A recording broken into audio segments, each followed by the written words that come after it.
जेहलम में शौहर का भाइयों के साथ मिलकर बीवी पर तशद्दुद, पुलिस ने मुलजिम को गिरफ्तार कर लिया। ये अफसोसनाक वाकया जेहलम के नवाही इलाके संगहुई में पेश आया, जहां हसीब नामी शख्स ने अपने भाइयों के साथ मिलकर बीवी पर शदीद तशद्दुद किया।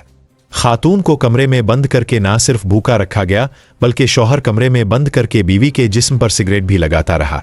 मुतासरा खातून शीरी को तशवीशनाक हालत में फौरी तौर पर तिब्बी इमदाद के लिए अस्पताल मुंतकिल कर दिया गया है।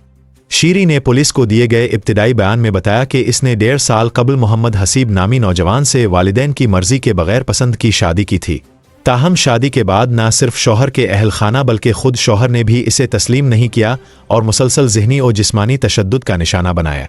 खातून का कहना था कि मैंने शौहर की खातिर कोर्ट मैरिज करके अपने माँ बाप को छोड़ा, मगर बदले में मुझे अजियतें दी गई, कमरे में बंद करके भूखा रखा जाता रहा और तलाक की धमकियां दी जाती रहे।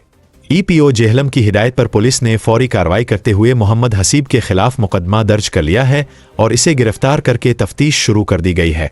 पुलिस का कहना है कि वाक़ये की मुकम्मल तहकीकात की जा रही है और दीगर मुलव्वस अफराद के खिलाफ भी कानूनी कार्रवाई अमल में लाई जाएगी।